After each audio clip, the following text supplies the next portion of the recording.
नमस्कार। आज के इस विश्लेषण में बात करेंगे हमारे देश के सबसे अहम दस्तावेज की, भारतीय संविधान की 12 अनुसूचियां। सोचिए, ये हमारे देश की एक ऐसी अल्टीमेट रूल बुक है जो समय के साथ खुद को अपडेट करती रहती है।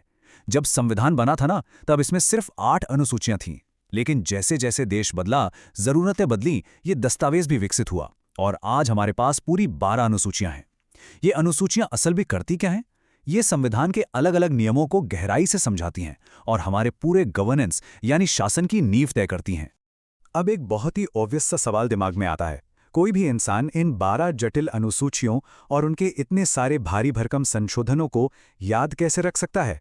मतलब सच में, चाहे एग्जाम्स की तैयारी कर रहे स्टूडेंट्स हों या फिर देश के कानूनों को समझने की कोशिश कर रहे जागरूक नागरिक, इतनी सारी कानूनी सूचियों को देखकर किसी का भी दिमाग चकरा जाना बिल्कुल आम बात है।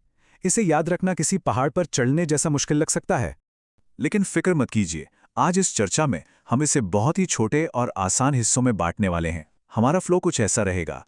पहले 12 अनुसूचियां, फिर एसएसओज यानी शासन और शपथ, उसके बाद जनजातीय प्रशासन, फिर सूचियां, भाषाएं और भूमि, और आखिर में पंचायत और नगरपालिका। तो चलिए सीधे पहले हिस्से से शुरू करते हैं, हमारी 12 संवैधानिक अनुसूचियां।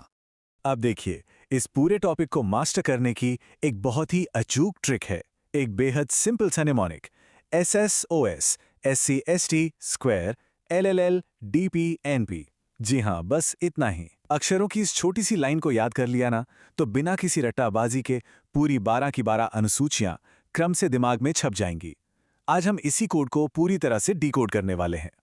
आगे बढ़ते हैं हमारे दूसरे हिस्से पर, SSOS यानी शासन और शपथ। आइए इसे एक एक करके डिकोड करते हैं। पहला S स्टैंड करता है स्टेट्स के लिए, यानी राज्य और केंद्र शासित प्रदेशों का विवरण। हमारी पहली अनुसूची यही बताती है कि भारत की असल भौगोलिक सीमाएं क्या हैं। दूसरा S है सैलरी के लिए, राष्ट्रपति, राज्यपाल और न्यायाधीशों के वेतन और भत्ते, ये सब दूसरी अनुसूची में आते हैं। फिर आता है O यानी ओथ या शपथ, ये हमारी तीसरी अनुसूची में दर्ज है। और इस वर्ड का आखिरी S है सीट्स के लिए, यानी राज्यसभा में सीटों का बंटवारा कैसे होगा, जो कि चौथी अनुसूची में आता है। हो गए ना पहले 4 याद? लेकिन देखिए, ये जो बुनियादी नियम हैं, ये हमेशा एक जैसे नहीं रहे। समय के साथ इनमें भी बदलाव हुए हैं। इन पहली 4 अनुसूचियों में कई बड़े संशोधन हुए हैं। जैसे पहली अनुसूची में 7वें, 36वें और 100वें संशोधन के जरिए राज्यों की सीमाओं में बदलाव किए गए। लेकिन यहाँ सबसे ज्यादा ध्यान देने वाली बात है तीसरी अनुसूची में हुआ 16वां संशोधन। देश की एकता और अखंडता को बनाए रखने के लिए शपथ के फॉर्मेट में एक बहुत ही अहम बदलाव किया गया था। ये संशोधन साफ दिखाते हैं कि हमारा शासन समय की मांग के हिसाब से कैसे खुद को ढालता है।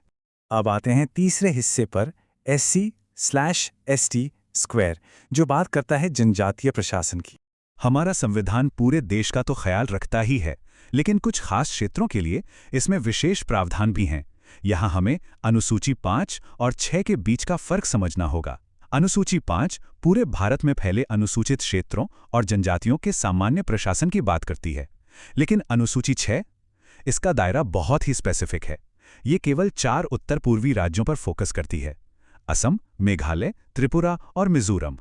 इन राज्यों के प्रशासन के लिए विशेष और स्वायत्त नियम तय किए गए हैं। ये फर्क दिमाग में रखना बहुत जरूरी है। चलिए अब डिकोड करते हैं हमारा चौथा हिस्सा, LLL यानी सूचियां, भाषाएं और भूमि। इन 3 L को याद रखना सबसे आसान है। पहला L है लिस्ट यानी सूची के लिए, जो है हमारी अनुसूची 7।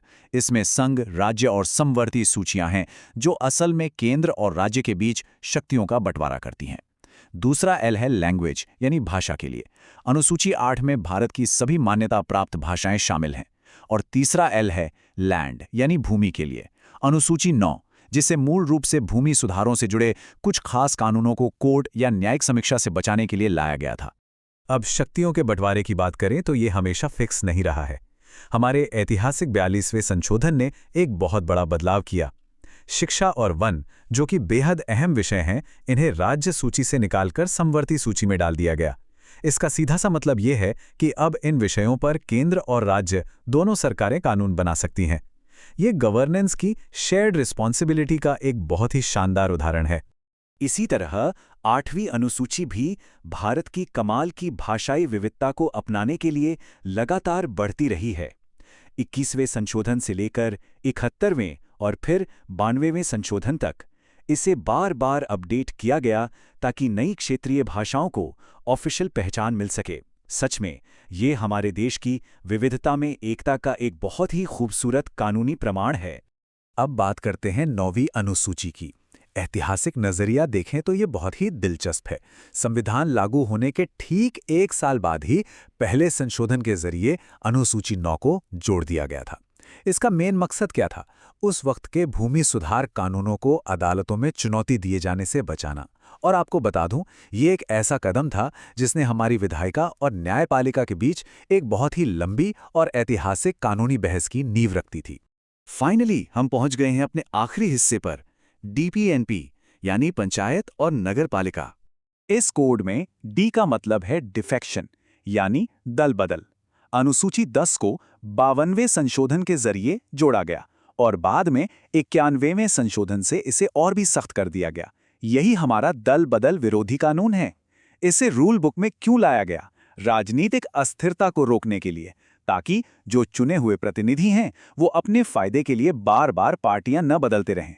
देखा जाए तो ये सुशासन यानी गुड गवर्नेंस सुनिश्चित करने का एक बहुत ही सीधा तरीका था। 29 ये नंबर कोई मामूली नंबर नहीं है। ये उन 29 स्पेसिफिक विषयों को दर्शाता है जो अनुसूची 11 के तहत पंचायती राज संस्थाओं को सौंपे गए हैं।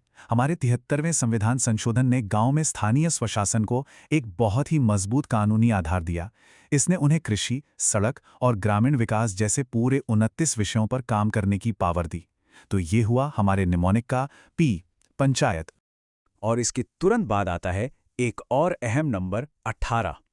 देखिए, जिस तरह गांवों के विकास के लिए 73वां संशोधन हुआ था ना, बिल्कुल उसी तरह शहरों के लिए 74वां संशोधन किया गया। इस संशोधन ने 12वीं अनुसूची को जोड़ा और नगर पालिकाओं या नगर पंचायतों को 18 विषय सौंपे। इनमें शहरी योजना, पब्लिक हेल्थ और फायर ब्रिगेड जैसी सेवाएं शामिल हैं। ये हुआ एनपी, नगर पालिका। शक्तियों के विकेंद्रीकरण यानी डिसेंट्रलाइजेशन का ये एक बहुत ही बेहतरीन मॉडल है। अच्छा, इस विश्लेषण को खत्म करने से पहले एक बार वापस अनुसूची 9 पर चलते हैं। हमने बात की थी कि इसे कानूनों को अदालती समीक्षा से बचाने के लिए बनाया गया था, लेकिन ऐतिहासिक केशवानंद भारती केस ने पूरी कहानी ही बदल दी। इस केस ने यह स्थापित किया कि अनुसूची 9 के तहत मिलने वाली सुरक्षा एब्सोल्यूट या पूर्ण नहीं है।